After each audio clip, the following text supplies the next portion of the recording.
बिस्मिल्लाहिर्रहमानिर्रहीम। आज की बात में हम बात करेंगे इशफाक साहब का ज़ाविया है, ज़ाविये का सिलसिला है, मगर इसमें हम ज़िक्र करेंगे उनकी एक फ़िक्री नशिस्त है जिसे हम साइकोलॉजी भी कहते हैं, नफ्सियात से मुतल्लिक़ है। मगर फ़िक्री नशिस्त से मुराद है वो चीज़ जिसमें लम्हा फ़िक्र हो, फ़िक्र की बात हो, सिर्फ़ एक मज़ा ना हो, चटपटा कोई किस्सा ना हो। तो उसमें बताते हैं इशफाक साहब, कहते हैं कि इन दिनों मेरी सूरत हाल इस तरह हो गई है जैसे एक अजीब सी कैफ़ियत होती है। आदमी शाम को बैठता है और माज़ी की चीज़ें उसके ज़हन में सामने आती जाती हैं और लम्हा फ़िक्र में मुब्तला हो जाता है। कहते हैं कि इस तरह बातें सोच सोच कर एक अजीब सा महसूस होता है और एक उलझन सी होती है। माज़ी की वो चीज़ें जो हम गुज़ार चुके हैं, वो लम्हे, वो वक्त जिसके साथ हम गुज़ार चुके हैं, वो सब हमारे सामने आते हैं। तो कुछ मज़े का बायस होती हैं और कुछ तकलीफ़ का बायस होती हैं। तो इशफाक साहब कहते हैं इस माज़ी के लम्हात को याद न करने से, ख़ुद ब ख़ुद आ जाने से उसे नॉस्टैल्जिया कहा जाता है, याद माज़ी कहा जाता है। कहते हैं कि ये एक अजीब सी कैफ़ियत थी जो पहले न हुई थी, अब उम्र के साथ साथ मेरे साथ ये चीज़ हो रही थी। तो कहते हैं मैंने अपने हमअसर दोस्तों से पूछा और उनसे बात की तो उन्होंने कहा कि हमें भी अक्सर शाम को, रात को, दिन में चलते बैठते ये चीज़ें होती हैं जो माज़ी में हम गुज़ार चुके हैं, वो चीज़ें हमारे सामने आती रहती हैं। अब कहते हैं चूँकि मैं खोजी आदमी हूँ, हर चीज़ का पता लगाने के लिए उसके पीछे दौड़ता हूँ। ये एक कैफ़ियत अजीब थी कि आहिस्ता आहिस्ता मेरे अंदर बुढ़ापा आ रहा है, ज़ईफ़ी आ रही है, तो ये चीज़ें भी मेरे सामने आ रही हैं।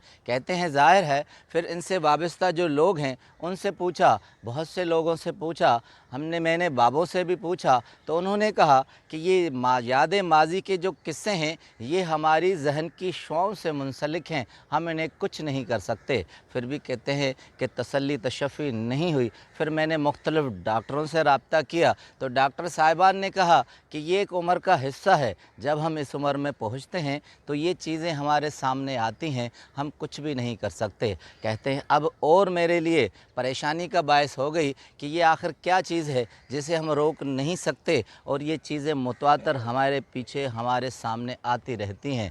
कहते हैं फिर मैंने माहिर नफ्सियात से रब्ता किया, बहुत से डॉक्टरों से रब्ता किया। फिर कहते हैं पंजाब की एक फ़ीमेल साइकियाट्रिस्ट हैं, माहिर नफ्सियात हैं, उनसे जब बात की तो उन्होंने मेरी बातें सुनकर मुस्करा दी और फिर ख़ामोश हो गई। कहते हैं और मेरी परेशानी या तशनगी बढ़ गई। मैंने कहा डॉक्टर साहिबा बताइए आखिर ये क्यों होता है? इंसान जब अपने ज़िंदगी के ख़ास दिन गुज़ार चुका होता है फिर आगे बढ़ता है, मगर पीछे के लम्हात उसका पीछा करते हैं और वही गुज़री हुई चीज़ें उसके सामने आती हैं।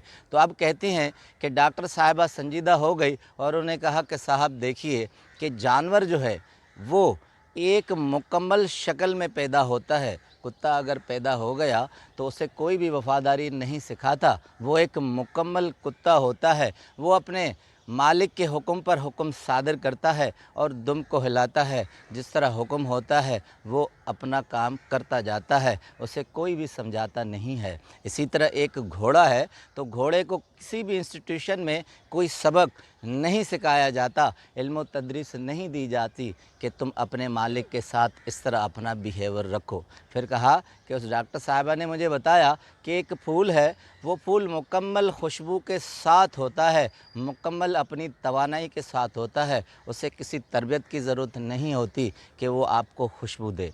मगर इंसान चूँकि नामुकम्मल पैदा हुआ है, इनकम्प्लीट है, उसे तरबियत की ज़रूरत होती है, उसे लम्हा ब लम्हा बताया जाता है। जैसे एक क्लास में कोई बच्चा चौथी में है तो अब उसे 5वीं में आना है, उसके बाद मैट्रिक तक आना है, फिर उसके बाद पढ़ाई तो पढ़ाई, फिर प्रैक्टिकल लाइफ का दर्स देना होता है, फिर वो अपने प्रैक्टिकल शोबे में जाता है, उसे डॉक्टर बनना होता है, इंजीनियर बनना होता है। ये सारी तदरीस उसे सिखाई जाती है, वो इनकम्प्लीट होता है।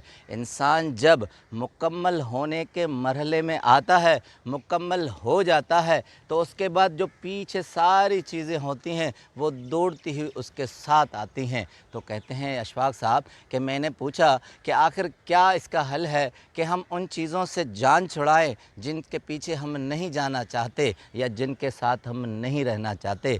आखिर इंसान वो भी तो चीज़ें चीज़ें हटा देता है, जिनके साथ रहना नहीं चाहता, आखिर क्या वजह है कि वो माज़ी हमारे पीछे पीछे आता रहता है। तो कहते हैं, डॉक्टर साहिबा ने बताया, सबसे अहम चीज़ है कि हम हाल में रहें। हम हाल में जब नहीं रहते, हाल में हमारी गिरफ्त मज़बूत नहीं होती, तो माज़ी हमारे पीछे आता है और मुस्तक़बिल हमसे दूर होता जाता है। हम सिर्फ़ माज़ी में रहते हैं, हाल में जीना भूल जाते हैं और मुस्तक़बिल हमें ढूंढता रहता है। तो अशफ़ाक़ साहब कहते हैं कि ज़िंदगी में मैंने एक सबक ये सीखा कि अगर आपका माज़ी पीछा करता जाए, इसका मतलब है कि आपकी सोच इतनी ढीली है कि उसकी गिरफ्त आपके हाल पर नहीं है, माज़ी आपके पीछे आता जाता है। जब आप अपने हाल में रहेंगे, अपने हाल पर अपनी गिरफ्त मज़बूत रखेंगे, फिर आपके पीछे आपका माज़ी नहीं आएगा, फिर आपके सामने आपका फ्यूचर आएगा, मुस्तक़बिल आएगा। अशफ़ाक़ साहब कहते हैं, हमारा अलमिया ये है कि हम माज़ी में रहते हैं, मुस्तक़बिल हमसे गायब हो जाता है और इस हाल की हमें ख़बर नहीं होती। इस हाल में जो हमारे माहौल में हमारे साथ जो शख्सियात होती हैं, फिर हम उनसे दूर होते जाते हैं। तो अशफ़ाक़ साहब आखिरी जुमला कहते हैं कि अपने हाल में रहो और माज़ी की तरफ मत जाओ। माज़ी सिर्फ़ हमें ज़हनी दुख देता है। अगर माज़ी में रहेंगे तो मुस्तक़बिल हमसे दूर हो जाएगा और हाल में रहने का मज़ा हमसे छिन जाएगा। आपका बहुत बहुत शुक्रिया।